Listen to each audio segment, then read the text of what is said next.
we'll explain everything in a much more formal way. Okay, here we go. This is my discussion with Jonathan. Here we go.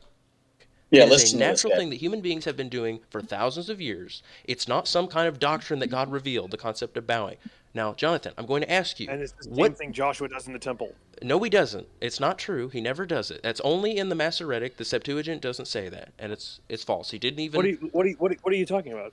It's Which only in passage? the Masoretic. It is not in the Septuagint. It's not a real verse. It's Which fake. passage are we talking about? I don't I don't know why he's asking this. The one he brought up, know which one you're where talking about. Joshua supposedly bows down in front of the Ark of the Covenant with the elders. It's fake.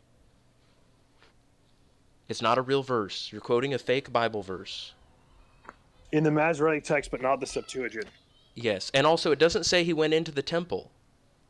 It says he bowed in the That's presence. It says that's debatable. That's debatable because their fathers do early fathers do reference no, they that don't. passage. No, they don't. I've already looked it up. It's only in the Septuagint. Or I'm sorry, it's only in the Masoretic. It is not in the Septuagint. And Jonathan, you Okay, miss the wisdom of God, because you and all the Orthodox are always quoting the Jews to justify your practices because you're in a no, Jewish no, no, no, mindset. no, no, no, no, no, no, no, no, no. I am aware this is in the Masoretic text and not the Septuagint. I am aware of that. I doubt Truthfully, it. I doubt it. I I tell you truthfully, I was 100% aware of that. I know that. I'm not joking. You have to trust me on that. I did check that, and I was about to have that conversation with a friend Max of mine in the Orthodox Study Bible versus the KJV. I was aware that's not in there, but I thought that passage was It's not quoted by referenced the by the father, fathers. It is not. referenced by the fathers. Yeah, if it's not, that's a different case.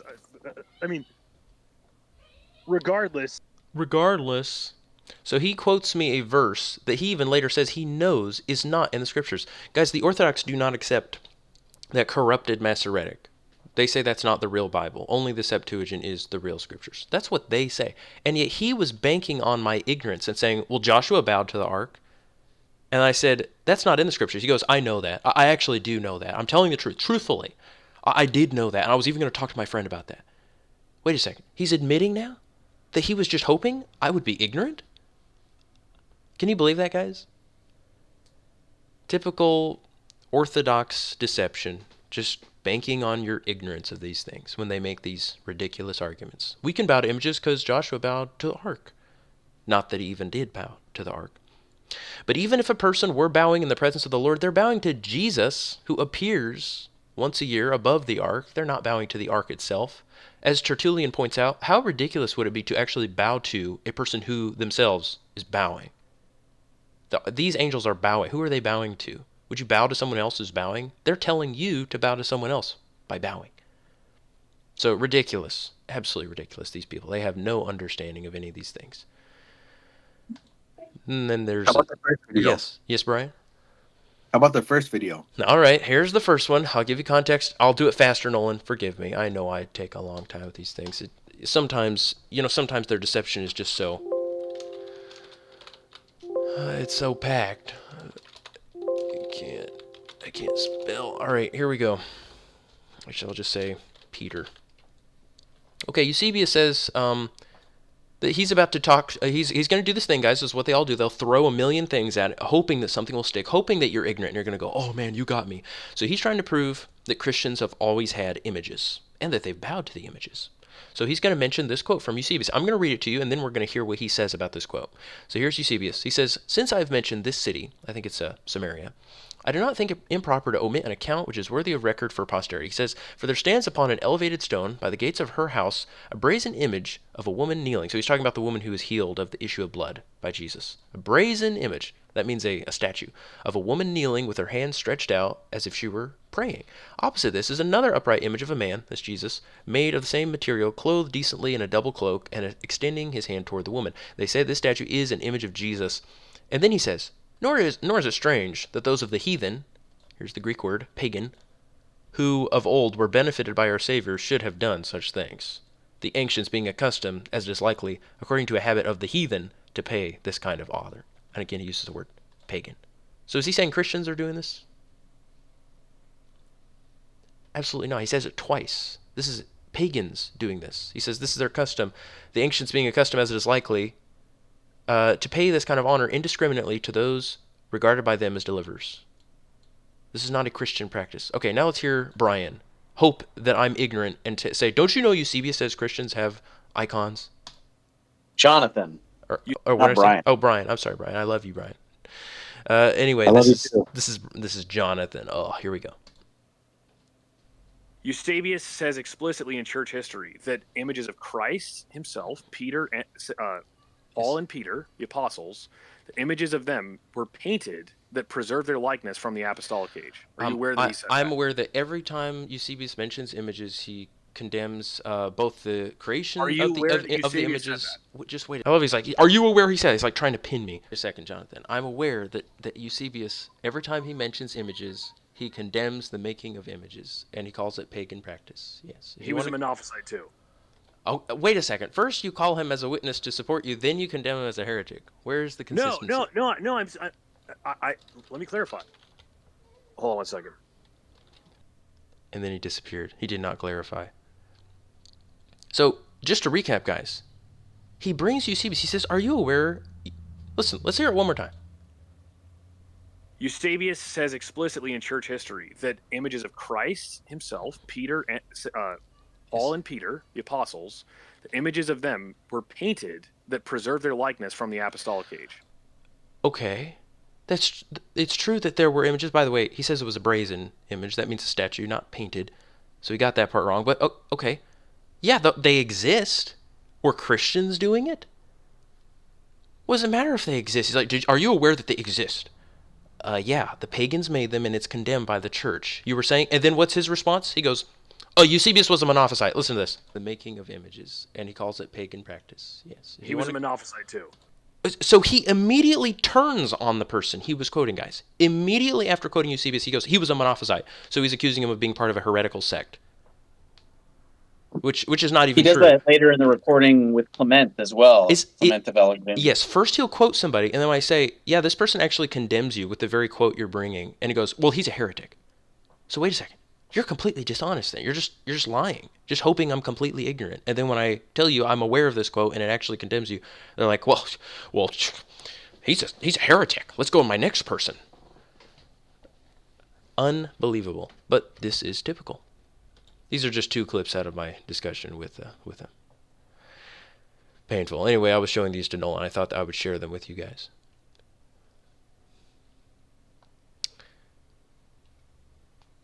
Yes. Yeah, they are banking on your ignorance. I found another one too. There's this other one I found online. One of the sisters in the server, she was asking us, she says, I found this quote about Augustine's mother giving some kind of offering to the saints of bread and wine, like bringing it to their tombs. She says, this is, I have a question about it, right? She was just curious, and so we, of course, looked it up to see, is this something that the Orthodox and Catholics are using to prove that we ought to be making offerings to the saints? And we found it on some websites. And so, as is typical, guys, whenever these people bring quotes to you, about 90% of the time, whenever they bring a quote to you, the very quote they're bringing condemns what they're telling you.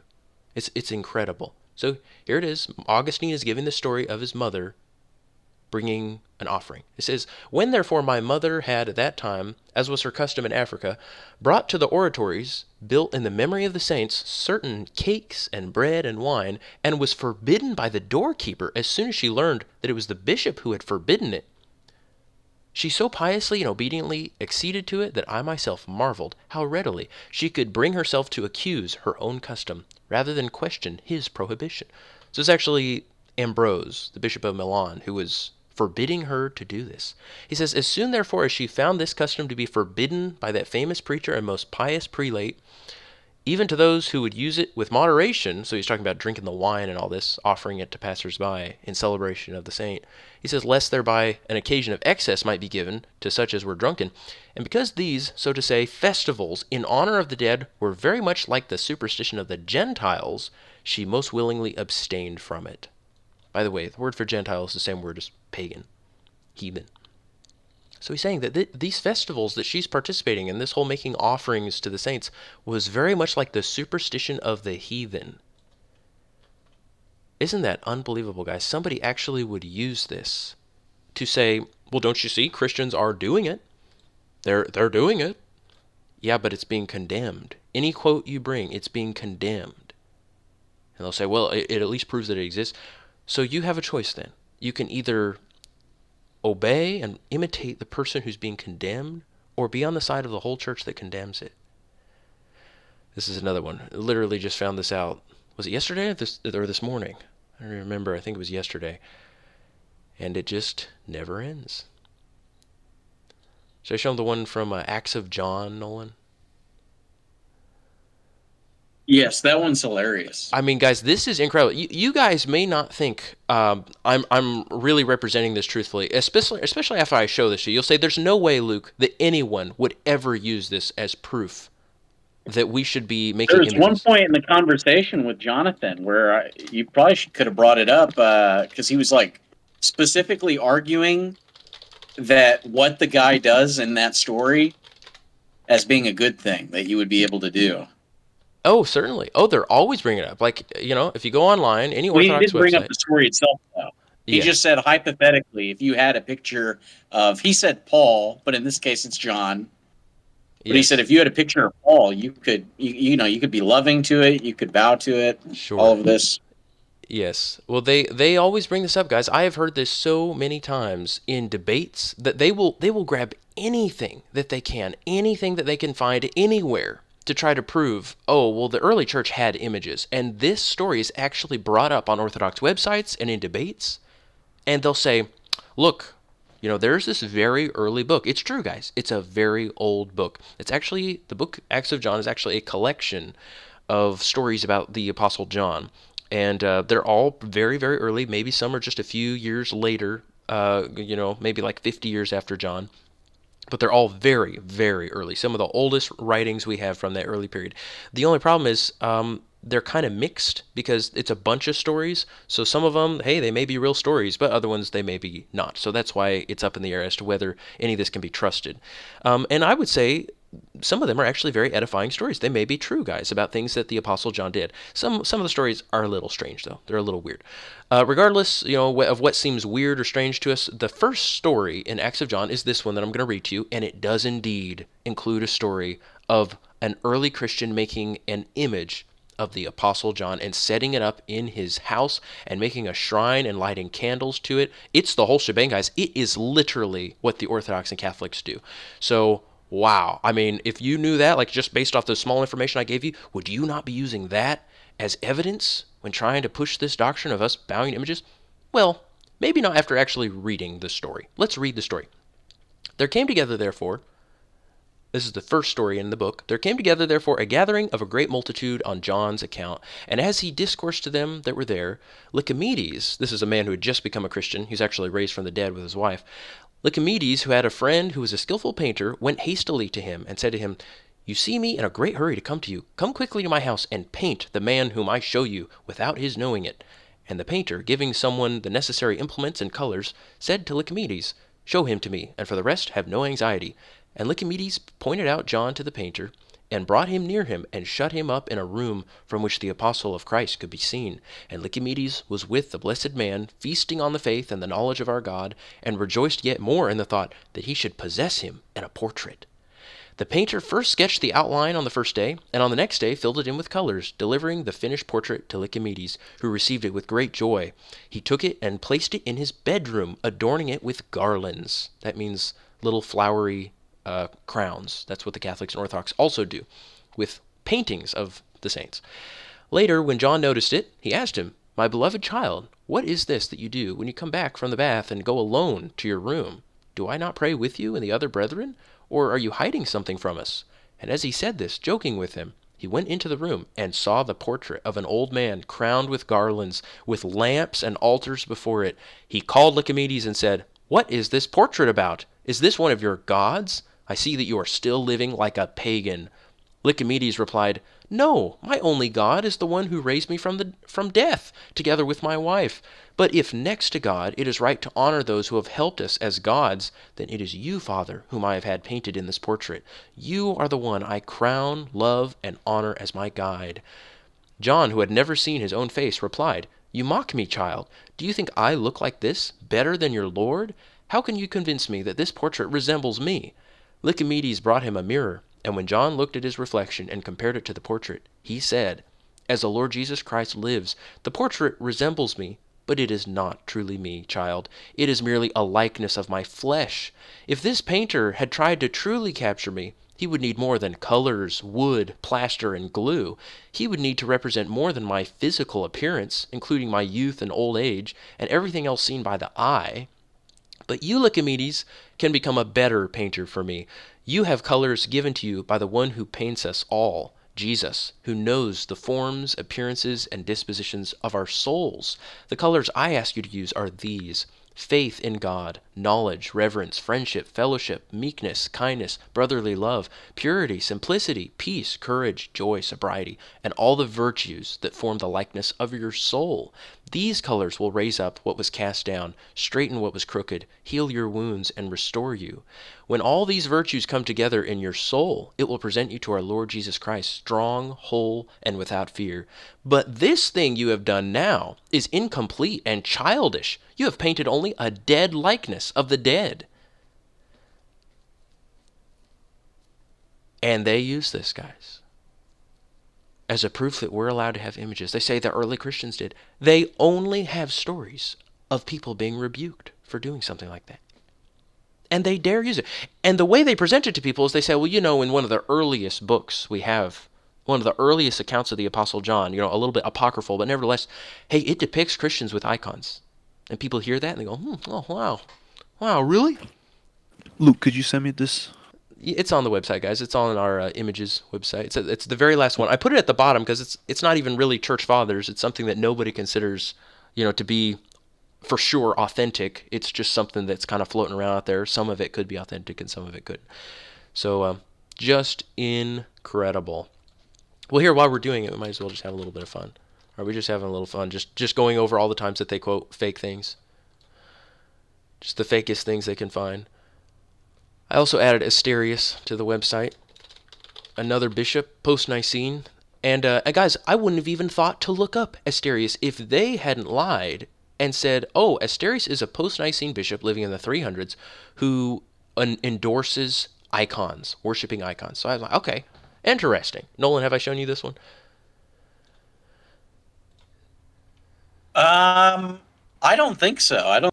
Okay, let me show you this, Nolan. Okay, I grabbed a bunch of it. This is from their websites and stuff. Like on one of their Orthodox websites, they say, during the iconoclastic controversy at the Second Council of Nicaea, so that's in 787, they say, with a play on his name, which means star, he was referred to as a bright star illuminating the minds of all. So they're saying Asterius actually, he refers to churches having icons. Trent Horn was talking about it, and a bunch of these other guys talk about, oh, Asterius he actually endorses the icons in churches. So, of course, I had to look up the quote. I just had to do it. So here it is, guys. You ready? Let's be detectives here. Let's be detectives and look up this quote here. Okay, first they've got it in Greek up here. I'm going to zoom in a little bit. Okay, listen to this quote, guys. This is taken from some of Asterius' writings. Tell me if you notice anything suspicious about it, though. This is how it goes. He says, the other day, gentlemen, I had in my hands the great Demosthenes. That's a Greek philosopher. And in particular, those works of Demosthenes where he bitterly attacks Aeschines with his arguments. After a long time reading and with my mind congested, I needed some recreation and a walk, so as to be released for a little of the strain of my spirit. So I left my room, and after a short stroll through the marketplace with my companions, I arrived at the temple of God. That's a little odd, guys. You know that they don't call churches temples, even post-Nicaea. Very rare for anybody to ever do such a thing. They say, no, our bodies are the temple. So this is very odd language. I arrived at the temple of God in order to pray in peace and quiet. Having finished this, as I was walking through one of the roofed passageways, I saw there a painting, and the sight overwhelmed me completely. One might say that it was a work of Euphranor, or one of those men of old who raised the art of painting to greatness, producing as they did paintings that were almost alive.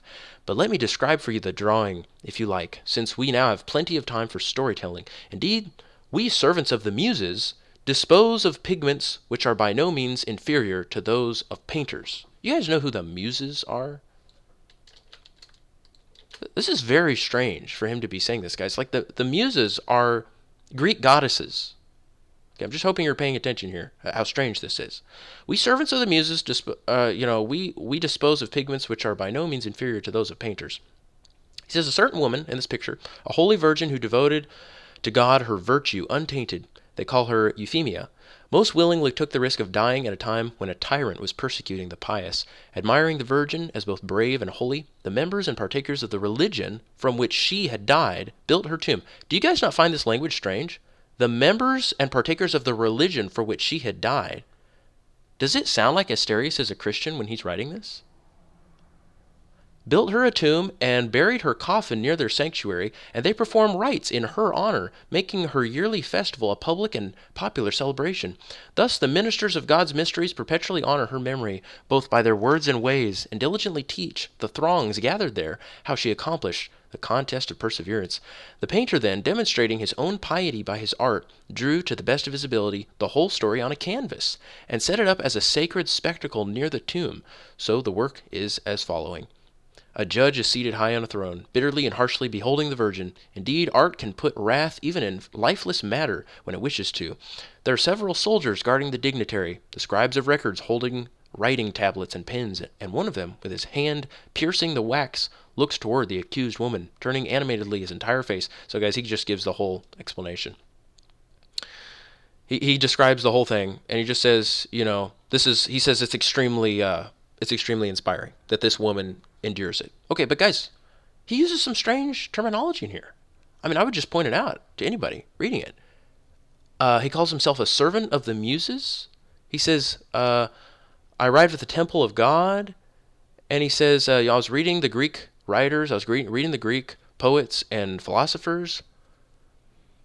And he say the people who, he says, the members and partakers of the religion for which she had died built her tomb. Is that how a Christian would talk? I don't think so. But you know how I know for sure that this is absolutely a quote taken from Asterius before he was a Christian?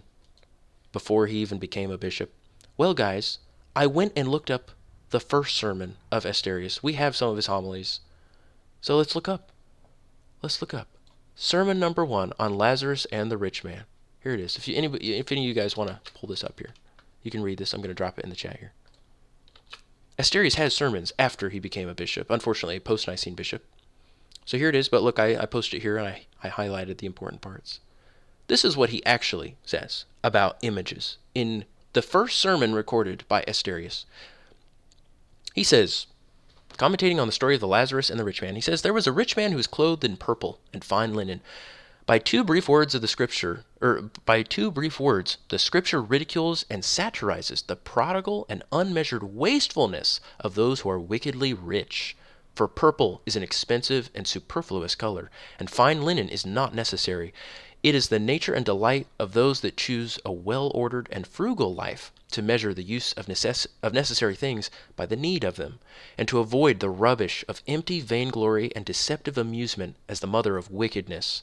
And that we may see more clearly the meaning and force of this teaching, let us note the original use of clothing, to what extent it is to be employed when kept within rational limits. And then he goes on to explain what is frugal living and Christian living.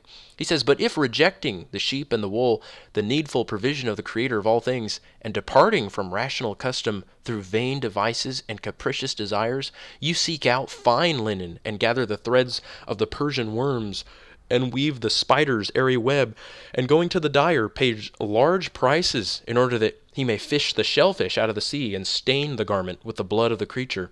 This is the act of a man surfeited, who misuses his substance, having no place to pour out the superfluity of his wealth. For this in the gospel, such a man is scourged, being portrayed as stupid and womanish, adorning himself with the embellishments of wretched girls.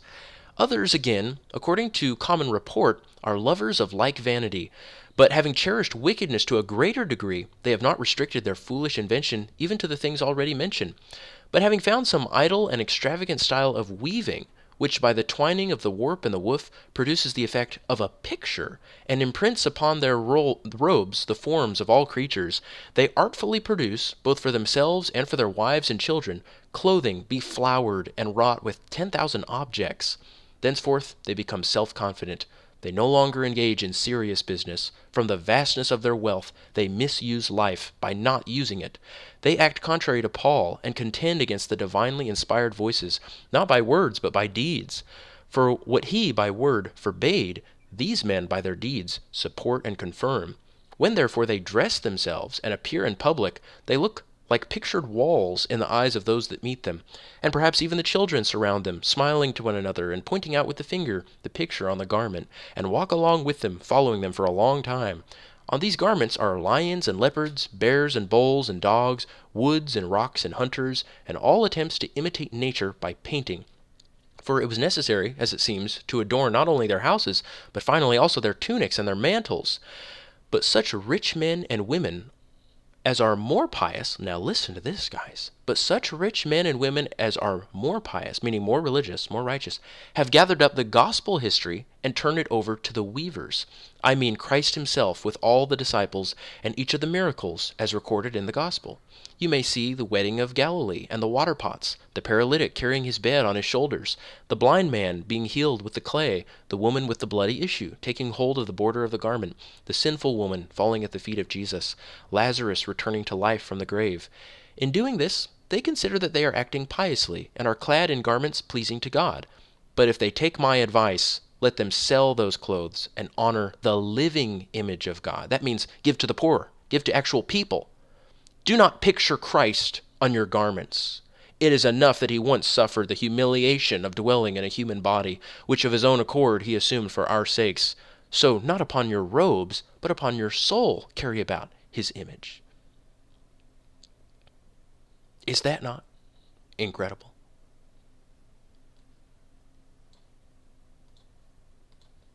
He's saying it's enough. It's humiliating enough. He once suffered the humiliation of dwelling in a human body. So don't picture him on your garments. Honor the living image of God. That's what Asterius, after he became a Christian, actually says about all this extravagance and making pictures of Jesus and adorning yourself luxuriously. But they're hoping people will be ignorant, and they say things like, well, during the iconoclast controversy, he was referred to as a bright star illuminating the minds of all. So they're going to quote him during his pagan days. And by the way, he never mentions anybody bowing to that mural of the woman who died.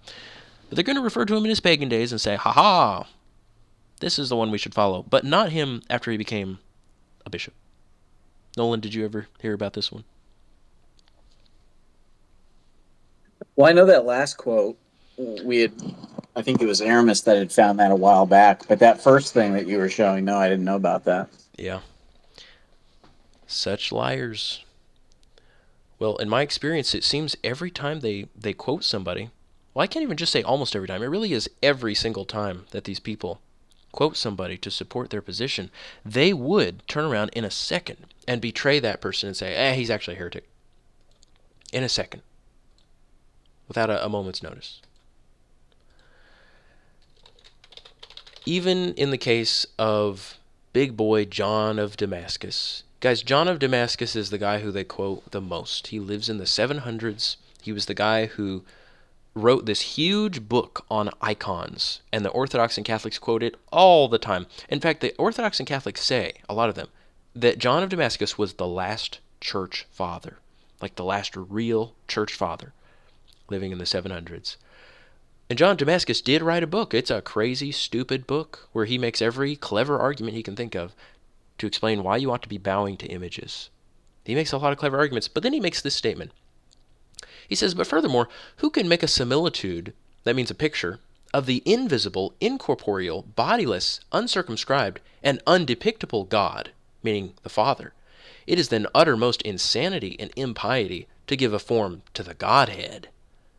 So he says, if you make a picture of God the Father, you have reached, what does he say? Uttermost insanity and impiety. Did you guys know, Catholics and Orthodox, make pictures of God the Father? So even according to their big boy, John of Damascus, who says, absolutely, never make an image of God the Father. That is uttermost insanity and impiety. These people do it. You can do it. Go look it up anytime you want. Look up icons of God the Father. They've got tons of them. Why don't we do it right now? Icons of God the Father. May God have mercy. But may he also save these people who are being dragged away by these wicked heretics. Guys, they don't shrink from making an image of God the Father. So even their big boy would say, you guys are outside of the faith. You've reached uttermost insanity and impiety. This is why we're not with these people.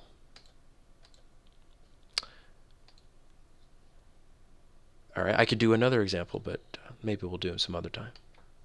Yes, very tricky, JB. Very tricky. These guys have the most clever arguments you could ever hear, and they've even addressed it before. You know, they're not ignorant of these things. Let's see here. Hamilton, icons of God the Father. There's this guy. He named himself Seraphim Hamilton. You guys might look at this man and say, "There's no way iconography of God the Father. There's no way anybody takes this guy seriously." Look at this guy. Just look at him. There's no way anybody considers him an expert in Orthodox theology. Guys, this guy, he touts all his PhDs and his degrees and everything. This guy, if you just look up Seraphim Hamilton, my goodness, you would not believe how many debates, how many huge talks he's been invited to. This guy is it. Seraphim Hamilton. Tons of debates, tons of big calls. That everybody wants this creep in their calls, justifying bowing to images and all the other Orthodox doctrines. Anyway, listen to him. Somebody asked him, but wait a second, Seraphim Hamilton, can we make images of God the Father? Is that going too far? Because they'll always say, well, we can make images of Jesus because Jesus became visible. Okay. What about God the Father then? Listen to what he says. On iconography of God the Father, what I would say is that there are certain icons in the Orthodox iconographic tradition which are miracle working, and I don't think it's a good and have apparent depictions of the Father, and I don't think it's a good answer to say, well, those are the exception to the rule, because the fact that God has chosen to consecrate those icons indicates that they're not innately displeasing to him. But what I would say is that to talk about an icon of the Father is to speak about his fatherhood in the same way that one can depict, quote unquote, the Holy Spirit as a dove. I can't understand anything he's saying. He's appearance of the Father in these icons has the same relation to the quote unquote appearance of the Father that the appearance of the Spirit as a dove I actually can't even stand anymore. Well, his answer was they are miracle working. Indicates apparent depictions of the Father, and I don't think it's a good answer to say, well, those are the exception to the rule, because the fact that God has chosen to consecrate those icons indicates that they're not innately displeasing to him. So he says some miracles have been performed. They're associated with these icons. Therefore, God has changed his mind. He says, you can make images of me now. Guys, I hope you know, I'm not picking on one of the worst people I can find. One of the worst examples of Orthodox apologists. This guy is it. The Orthodox love this guy, Seraphim Hamilton. But that's his explanation, guys. Apparently we can make images of God the Father because, well, some miracles happen around them. Did you guys know that? If just some miracles, remember when Jesus said that? He said, if anybody performs miracles in the last times, just believe him immediately. Just because, demons can't perform miracles or anything. And remember the Antichrist when he comes, guys, it's not like he's going to be performing miracles or anything. If you see an image or something and you see some weird paranormal activity going on with it, just know that's automatically from God every time. And that's how a wise Christian goes about life, that they just say, yeah, any paranormal activity proves this is a doctrine of God, even though the church has always opposed it and said this is uttermost insanity and impiety. I wish I could say this guy is just a nobody.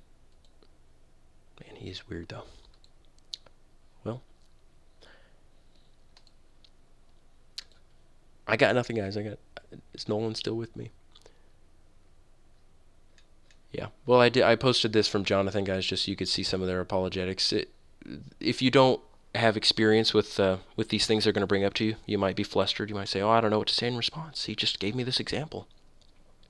And it's okay, guys, in a debate or in a discussion, to decline to debate and just say, I'm not going to debate with you. I haven't looked that up before. I'll have to look into it. And if they say, what trust me, bro, I'm telling you the truth, you could say, I'm aware that Catholics and Orthodox put out a lot of fake information, and they're also very deceptive. So I'm not going to trust anything you're saying. I'll look into it myself. You can also just tell them, philosophically, the church already condemned these things for over 300 years, over 400 years. Over 500 years, universally condemned these things. And that should be enough. Yeah, I got nothing, guys. I'm good. I was just sharing some things. It's good for us to get together and have calls. I really don't have anything else for you. I'm sorry. If anybody has anything on their mind, though, I'd be happy to go over it with you. It's time for the annual check-in. Luke, how's the progress? Things are good. Don't worry about such things, Kavan. I got a lot of work done today. I'm very driven, very motivated. But Okay. thank you. How are you doing, Kavan? Has Aramis still been distracting you? No, he's been very good about that. Hasn't distracted me at all. Okay. Yes, we're working hard. Yes, Nolan would like me to release another Veil part, and I will. Just a short video, just a nice little introduction.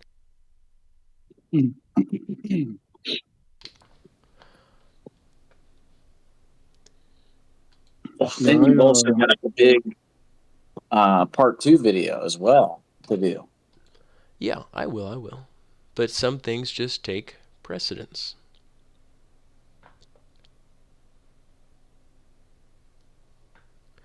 Some things must be done immediately.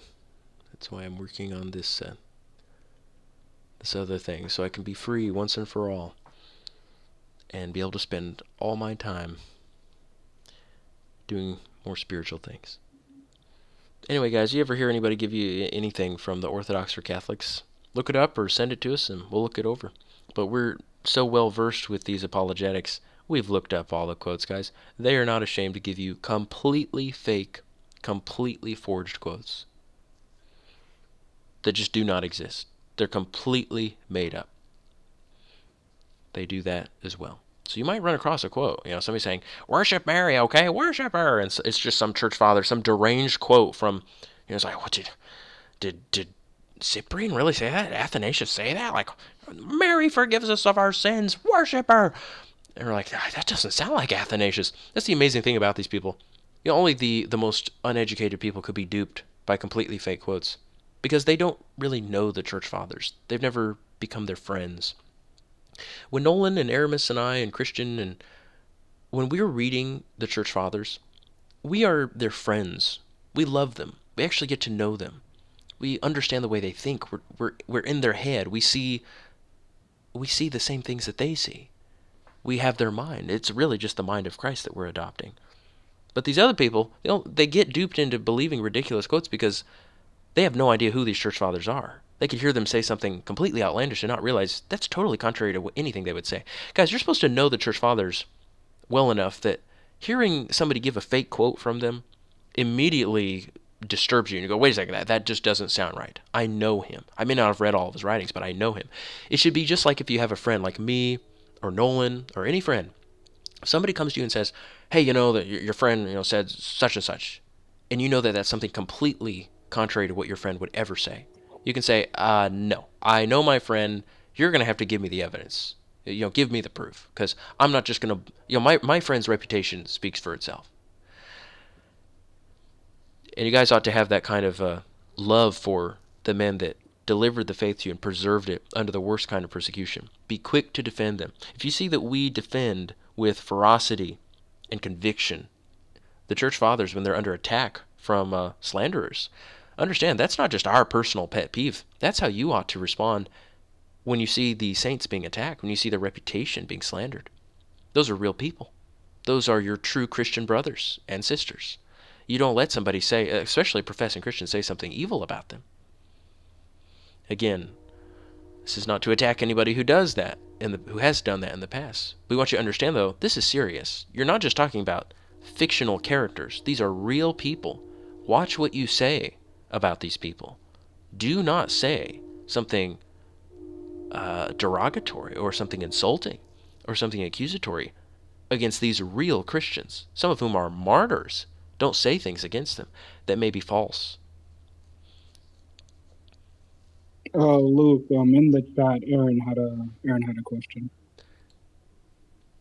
Aaron says, I'm at the gym right now, but question is, how do you balance the Bible reading and church father reading, especially as a beginner? Which takes precedence?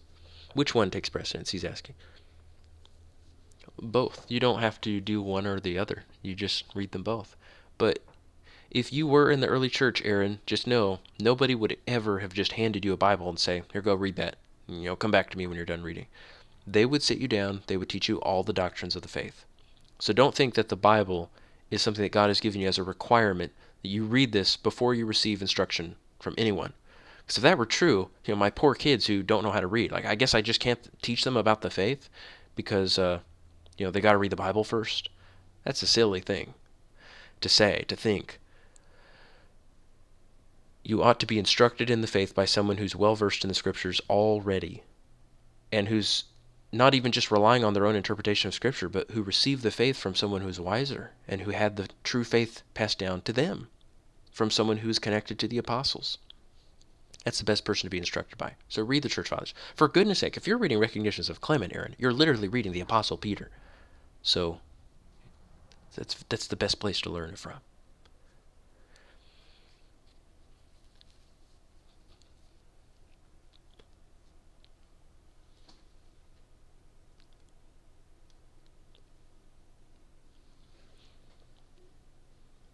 Yes, and the words in Recognitions of Clement are not necessarily word for word what Peter said, but Clement is representing exactly the arguments that Peter made and how he explained them. And so it is what Peter said, even if not the exact word for word. It's Clement's recollection of the conversations. And so you are learning from the apostles and their disciples if you're reading books like Recognitions.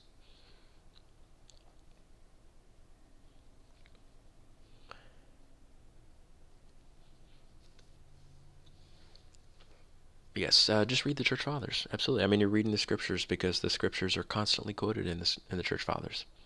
I'm not sure how much I should even feel the need to defend something like that. Like, oh, don't worry, the Scriptures are in there. Guys, you could be saved even without the Scriptures. This is not to impugn the Scriptures, but you do not need the Scriptures to be saved, guys. You could have somebody explain the entire Christian faith to you and never directly quote any scriptures and you'd still be saved. You realize you can't directly quote the scriptures unless you speak Greek.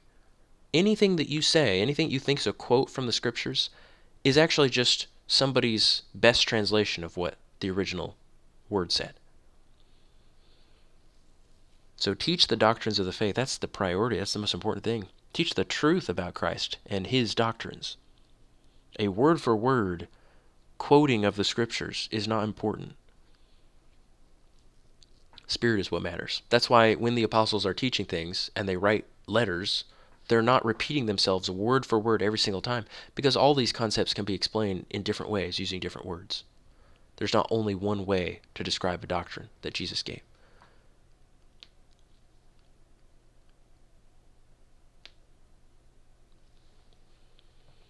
Yep, we'll give videos like that. We'll give lots of histories, but we're still studying it ourselves, guys. We have focused for these last 8 or 9 years reading the pre-Nicene Christians. So if somebody says, you're ignorant about the post-Nicene church, we'd say, yeah, we are a little ignorant about them. We have focused on learning the truth before we learn about the lies, but we have enough acquaintance with the post-Nicene church to see that it changed very much.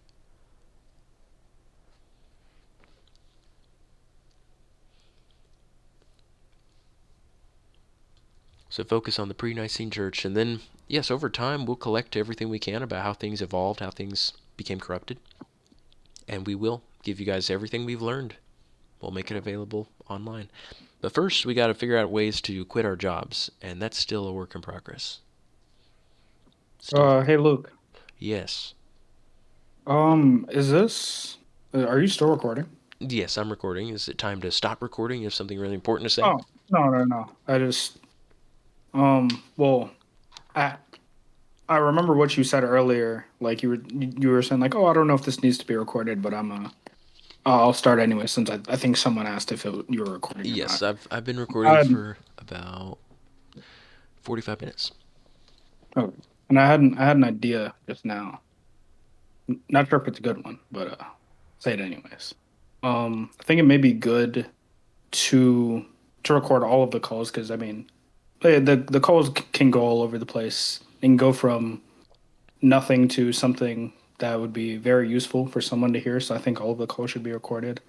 And that being said, um, what I know on the main channel, on the Ante-Nicene channel, you want to like have videos focused on like more organized and structured videos.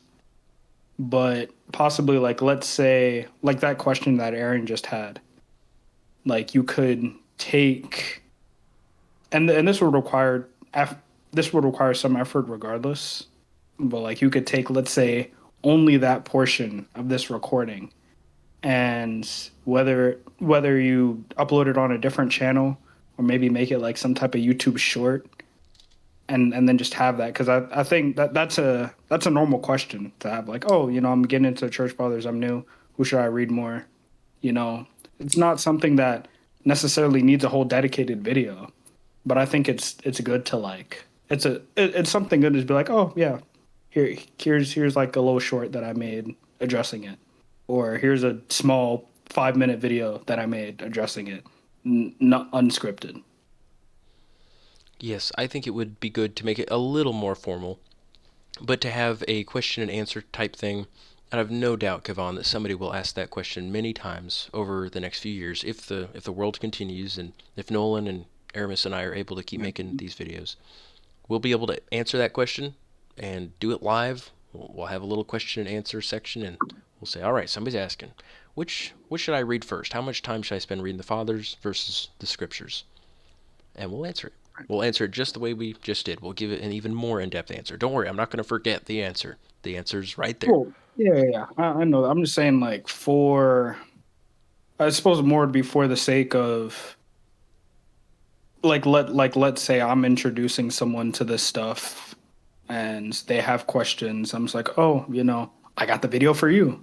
You know, it doesn't have to be necessarily that question that it only took 5 minutes.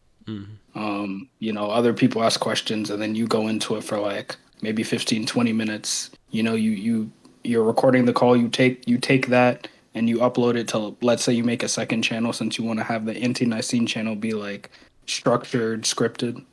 Have that be, just portions of the calls that you think would be good to just have on the internet. Just an idea that just popped in my head. It is a good idea, Kavan. We will do it. I just think the time isn't quite right yet, but we will go all in with that when the time is right. Okay. I think we're already in over our head just with the amount of time that we have available to give to you guys. I wish I could spend so much more time. I'm working on it. I know Nolan does too. I know Christian does, but we're tied to other work, so we can only spend so Yeah. much time on the videos. But we will understand that's our heart. We intend to, Lord willing, we will spend all our time doing these things and get all this information out to the world. Yeah, Ray said he's willing to teach me how to edit, and I told him that we can do that when we eventually move. So if when I learn to do that, you can just send me the clips and I can edit it. That's great. It'll be a lot That'd be so quicker to. helpful. Well, especially for me because I am such a slow editor. Mm. Mm. Well, guys, you guys don't have anything? I'm probably gonna go work until I go to bed. Did you change I did. I thought it was too the? dark and foreboding. It seemed too gothic, too emo, so I just made it a moon. Okay. But I mean, there's nothing wrong with it. I'm just saying I don't like how dark it seems. We live in dark times, but we're trying to be light. Mm-hmm. Okay, I get that. I'll make it like a crescent moon if everybody's acting up. No, I think the I think the full moon is good. Cool. All right, guys. Well, I mean, I'll just stay in the call. That's fine. I'll just stop recording. I don't think anybody has anything else to talk about, but I'll just stay in the call and I'll work while you guys are here. Nolan and I used to do this. We would you'd call each other and just be quiet in the call for hours, not even say anything to each other. We just like being with each other. I like being with you guys. I hope you guys like that too. I hope you like just being with the brothers, whatever they're talking about. Have spiritual discussions. You don't always have to be talking about the most important thing. But you also should not be just, oh, we're together with the brothers, so let's talk about anime or some entertainment or some pleasure of ours. Talk about something useful. Tell somebody what you're reading. Edify them. Even if they're not reading, you can edify them with something you're reading. Or let's say that they have been studying or meditating on something. Then you can tell them what you're meditating on. And now it's as if you were each reading two things at once because each of you are contributing something that you learned that day. So it's like you are multiple people studying multiple subjects at once because whatever thing that stood out to you that day, you share with somebody else. I used to always be amazed. Nolan used to work at a warehouse. He worked, standing and throwing boxes and stuff for hours.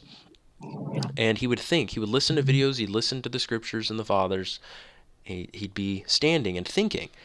And Nolan would come talk to me later in the day. This is like when he was 17, right when he started reading the church fathers.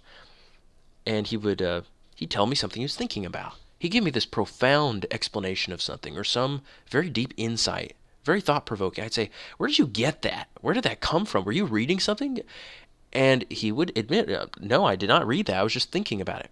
I thought, wow, that is unbelievable. How could you have such an extremely comprehensive and profound understanding of that idea or that small thing you were talking about here without some help?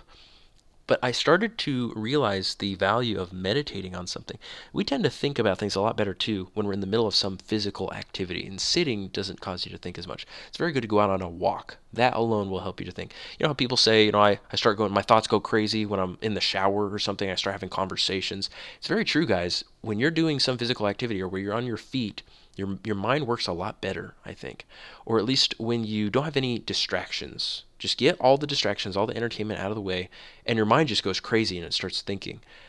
And Nolan demonstrated that to me. I was amazed, guys. He was just 17. He was just starting to read the Church Fathers, and he did it for a while afterward. He doesn't do as much physical activity. Now Nolan's really, holding out on me, but Nolan used to, I'm sorry, that sounds so mean. Nolan used to give me the most useful input. No, seriously, he still does. But it was amazing. You guys, you really should try it. I'm serious. You guys might think that your insights into things you're reading are not that useful, but you have to practice meditation. Think about the things that you're reading, and think about other things. Just meditate on them. Think about it for a while, and you'll actually stumble across some amazing observations. Can I share something? Sure, go ahead, Brian. I've been doing that for a very long time. Since I work, with the job that I have, I can spend like a whole hour just sitting there in my mind, doing the same thing, just standing there. And I've done that, and it's been really helpful for me. I do that probably every day at work. I have just a few hours, like in like intervals. I'll get like maybe 30 minutes and then 10 minutes for one. It's never like a long period of time, but I'll get time to meditate on the things that I read. And if I started off reading the day, maybe reading the Church Fathers, like if I spent some time reading Origen or Clement of Alexandria, like I'll get annoyed. Like I'll physically get annoyed because I have to go to work because I want to keep reading. And then it'll really annoy me and it bugs me out. I'm like, oh man, I wish I could just finish work and get home so I can continue reading. And at work, before going to work, I'll read something very edifying, and then it'll have me thinking. And then when I'm at work, my mind is just going in circles, just thinking about it. It's like when you're saying these things, like I relate to it so much because it's so true. Like what Luke is saying is like absolutely true. Because at home, my mind won't really run too much, and it won't really meditate. I mean, I'll meditate on things that I read, but not so much. But once I'm at work, it's like it cranks up to like 100 like more percent, like 200% or something. My mind is just going all over the place, thinking about all these things, and I found that the most interesting things that I've been able to come up with like reading the church fathers, like making connections, have been when I'm at work and I have to quickly go on my phone and like put down my thoughts. I don't lose it. It's usually when I'm at work that I think about all these interesting things and connections, maybe with scripture or with the church fathers. Like I'll just like that's usually when I get like the kind of like what you're saying, Nolan, like with him getting like insights. That's kind of like what I've experienced a lot. Uh, so yeah, I mean, I'm just kind of affirming basically what you're saying about it. Yes, it's weird that mind-body connection, but your mind really does work better when you're doing something. I noticed that too. When I was a teenager, I used to do a lot of activities like washing dishes. We had a lot of dishes to wash because there were 9 kids in the family. But I would think a lot while I was washing dishes. I would sometimes stumble across something that I thought was pretty profound just because I'm sitting there, I'm looking out the window, I'm washing the dishes, I'm just doing this, same motion over and over again, and my mind just starts to meditate. It's really good for you guys. Get in the habit of doing that. It'll be good for you, and it'll be good for others who you contribute an idea to. I think that's where wisdom is going to come from. Not just consuming the food, but guys, learn the meaning of the ruminant animal that regurgitates and redigests the food. It recalls it. It has the art of memory, and it masters it. Think about the things you're reading. Don't just gloss over it. And take notes while you're reading too. Take just short little notes, just short little summary of what you just read. Doesn't have to be long. Maybe just one sentence when you've read a couple paragraphs. Just say, all right, this is an interesting concept. It's a great way to do that. Now, I think you won't have to take as many notes when you reach a point that whenever you read, you really care about what you're reading. When you're newer in the faith, I don't think you care as much about the things you're reading, but I think as you build zeal, and especially maybe after you've had a conversation or two with people on various subjects, and you realize that you were ill-equipped to have that discussion and to really witness to them, you get this fire lit in you where you say, okay, I want to understand that subject better so that I can explain it to people better. And then every time you read, you're now collecting everything you can find on that subject. Now, since your mind cares about it, it remembers it better. We tend to remember things that are important to us, but we don't remember things that we don't care about. So in that way, remembering things has become easier for me just because I care so much about all these different subjects I'm reading about. I care about a lot of different subjects, and I'm always trying to collect quotes on a lot of different subjects. So it doesn't matter what I'm reading, I'm collecting. I'm saying, oh, that's important because that relates to this little thing I was reading over here. So now every time I read it, doesn't matter what I read. I could be reading the most random subject. It would still be something important to me because it's going to be talking about all these little topics that I've found to be lacking before. My knowledge has been lacking in all these different areas. You also just start to realize, guys, that every single doctrine and just everything in life is connected to something else. There's no isolated thing. So everything's important in some way. That's why when people say to us, well, why are you arguing about the doctrines that aren't that important? We would say, well, all the doctrines are important. And then they'll say, well, just some of them are important for salvation. The others aren't important. And we say, okay, wait a second. Just because you can be saved without knowing all these different things doesn't mean that if you were to believe a lie about these things, about one of these things, that it would have no effect on you. Believing a lie or believing something false, even about something inconsequential, you think it's inconsequential, it's at least not going to affect my salvation. Well, you may find that actually does affect how you view other things now. Everything is connected. If you understand something perfectly, the way God has revealed it, then you'll understand the other things adjacent to it, the things related to it. You'll understand them properly because you have the right outlook, the right worldview, or the right Christian philosophy, the right framework that puts everything into perspective. So don't see anything as inconsequential, even if you can be saved without knowing it. your understanding even of the core doctrines is strengthened by understanding everything parallel to it. Don't say to yourself, Kivon, or any of you guys, well, I've learned everything I need to know. Luke and Nolan told me. I'm good. I don't really need anything else. You guys need to be growing in the faith, growing in knowledge all the time. If for no other reason than that you are immortal and you forget things, we need to be reminded. Peter says that in one of his letters, that he is stirring you up by way of reminder. He says, I know that you already know these things, but I'm stirring you up by way of reminder. I remember as a kid, my dad would teach us kids the same doctrines over and over again. It'd be some Wednesday or something. He'd say, all right, guys, we're going to have a Bible study on baptism. I'd be like, oh, Dad, please, not another one on baptism. He'd say, I want you guys to understand this. I don't want you to ever forget it. I want it to be drilled deep into your mind. And I'm so glad he did that, guys.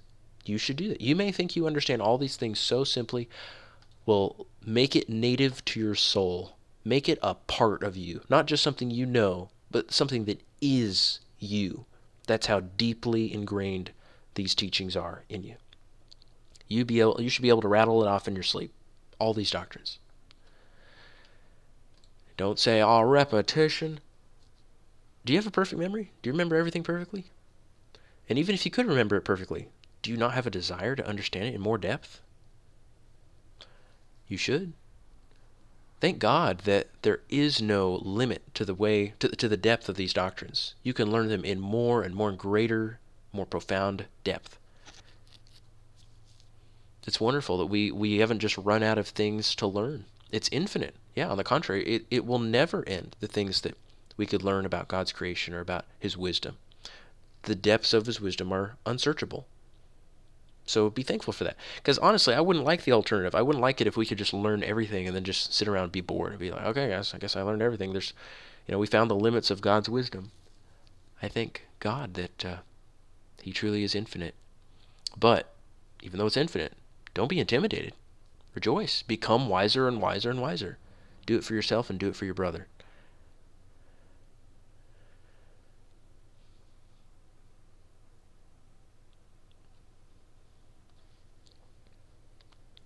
No, Nolan, you do still have deep insights to give me. You can do it sitting down now. You used to need to walk around, but now you can do it sitting down. The old people can do that. They can just sit. I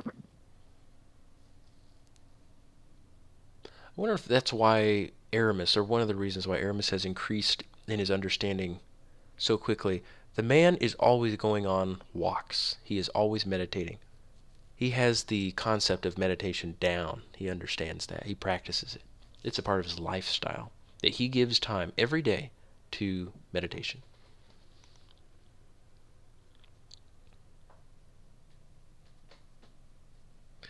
It's another reason why you should pray, guys, because praying isn't just about you talking to God or requesting something from God, but it's something where you become perfectly still and you remember everything that matters.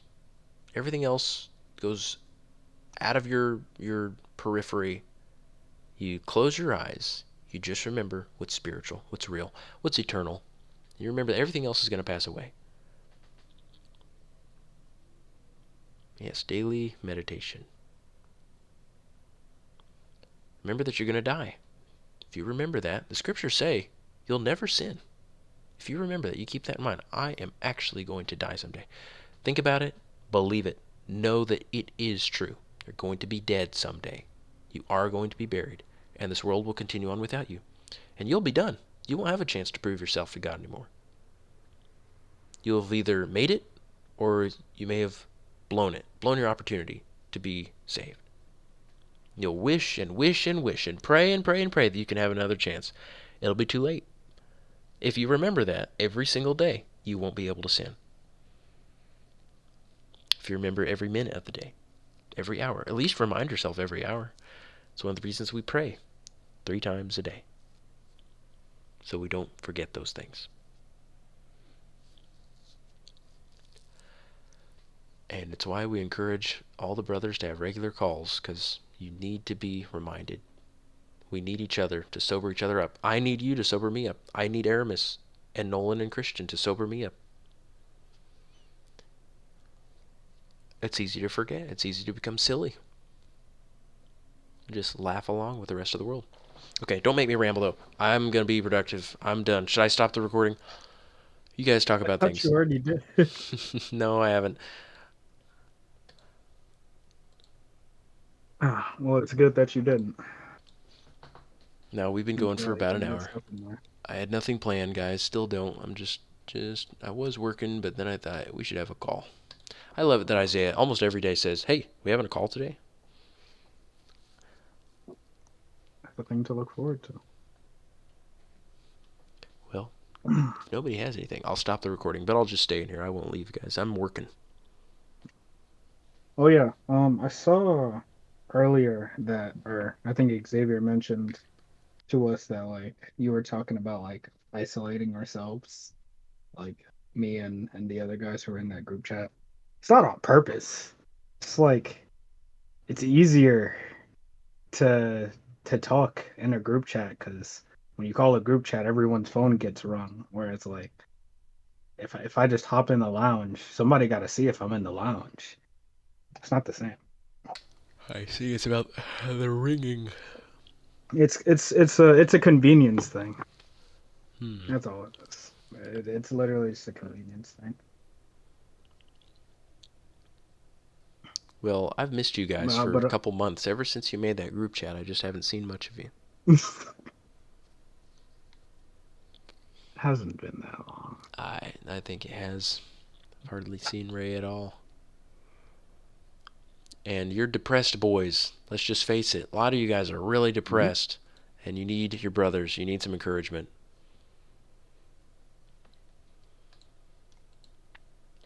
A lot of depression going around here, and I can't even blame you. A lot of you guys are in depressing environments. You're not getting daily encouragement or edification. So don't miss out on it. We really do have frequent calls. I love seeing you guys. Wish you guys could live with me, but again, we can't all live together all the time. I wish we could.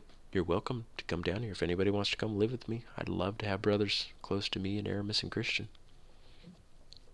Now, Luke. To be fair, on that on that topic actually, because Ron's grinding.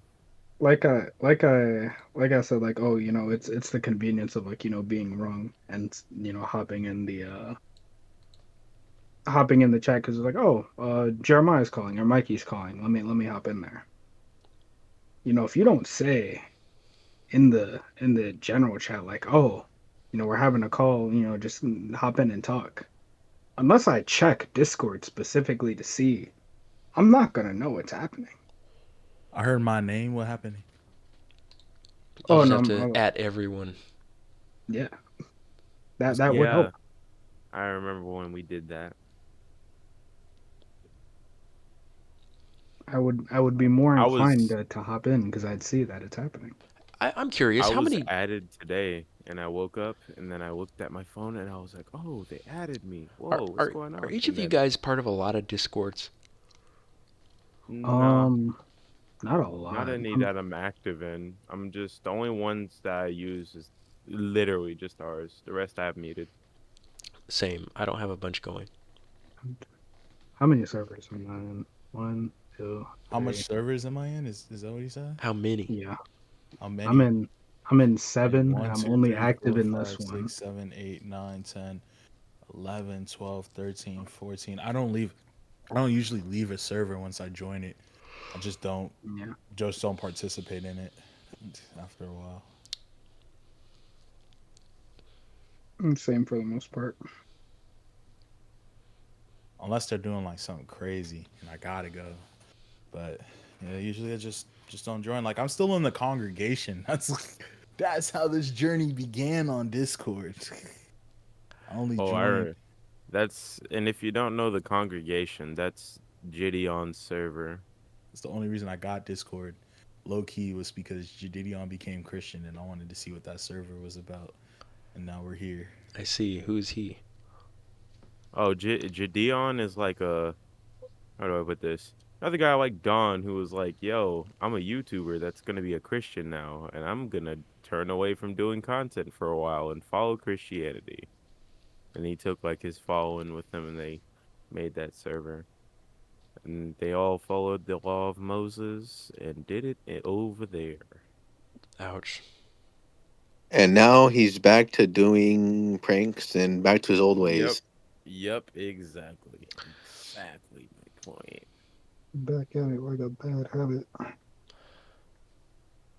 It's And foreshadowing. he's the dumb part about it is he's is that he still does those calls with those people.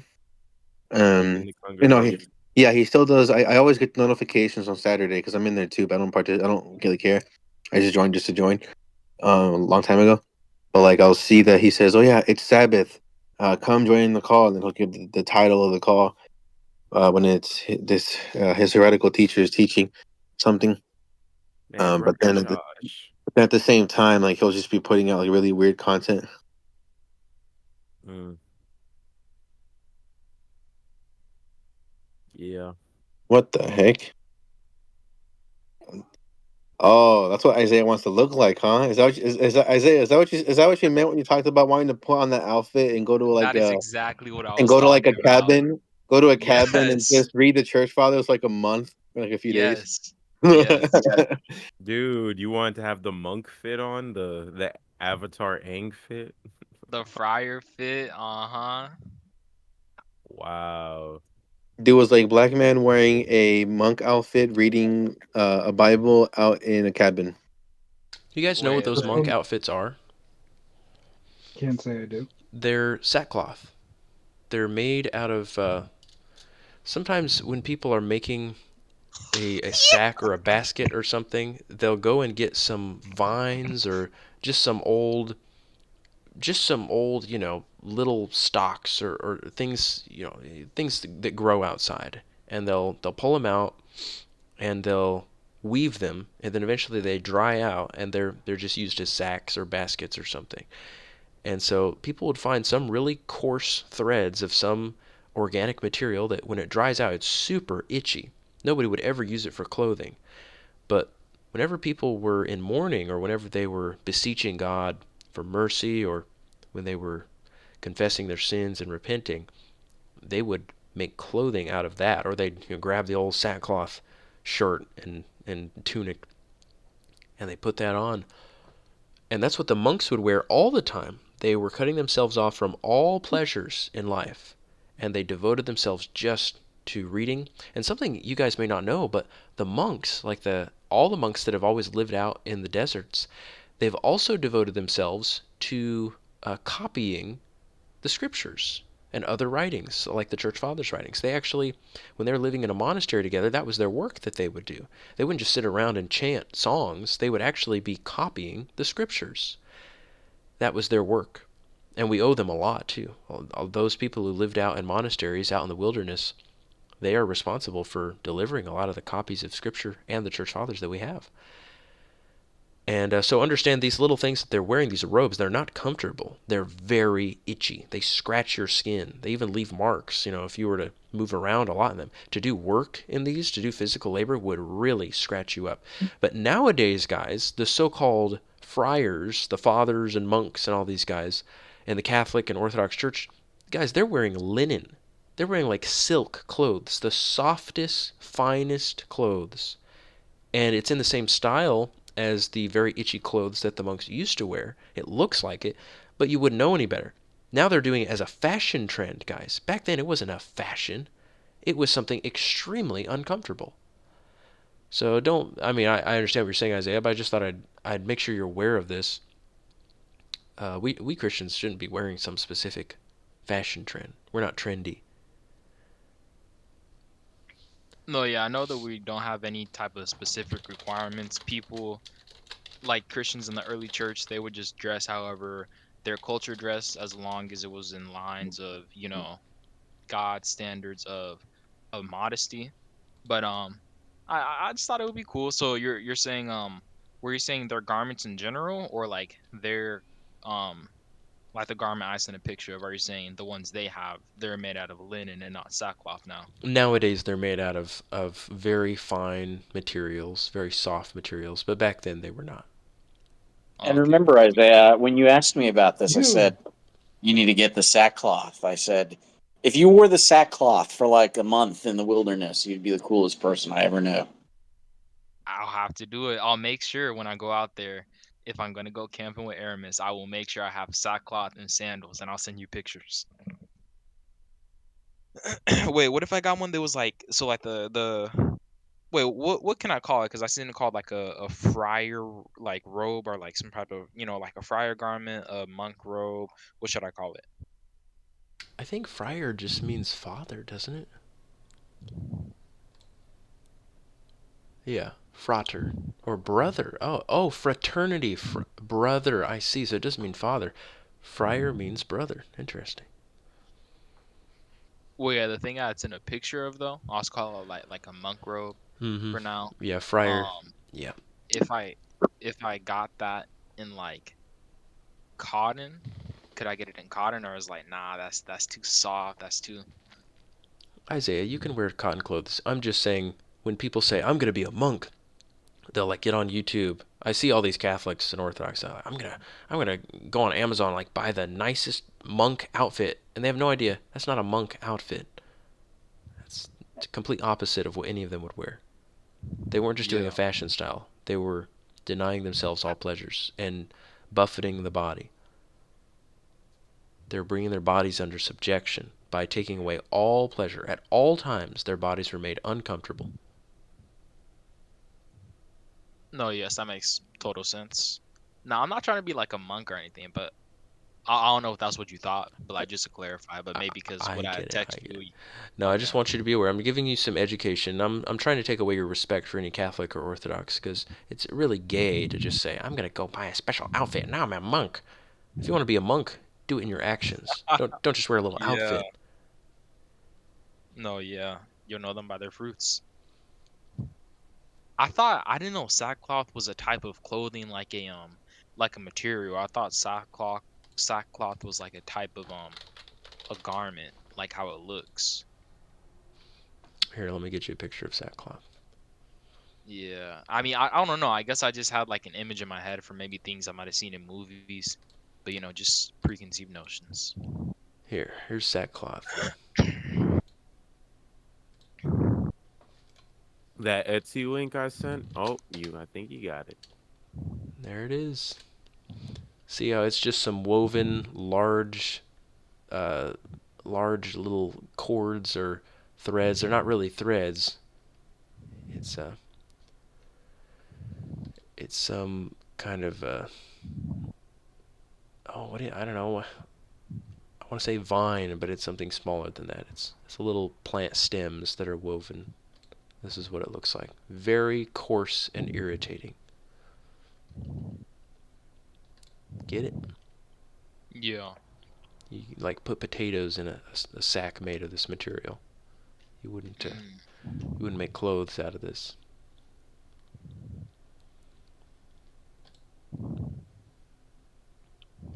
Wait, that picture on the middle top left This with the two dudes? No, no, no.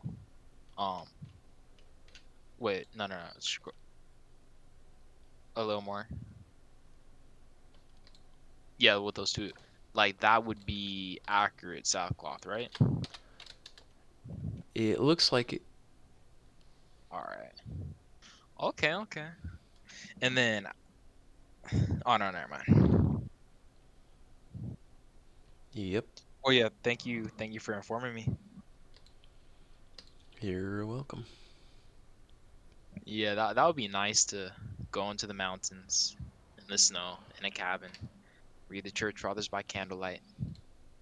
The only reason I really need electronics is, I mean, guess for like basic stuff like I don't know, knowing what time it is, so I can call an Uber for the airport or whatever. But besides that, I really just like look up the definitions of words that I don't know, and then I would just get like so wise. I'd come back, and then y'all would be like, "What? We need to baptize him already? That's crazy." I would love it. All right, guys. I probably am gonna go work then. I can't work Wait, while I'm with you guys. I'm distracted. wait, real quick. How's the book coming along? 'Cause That's I what know I'm you've gonna go been work on, Isaiah. I'm gonna The work hard. It's book. going very well. Everything is on schedule. nice. Kevon, you got told him, man.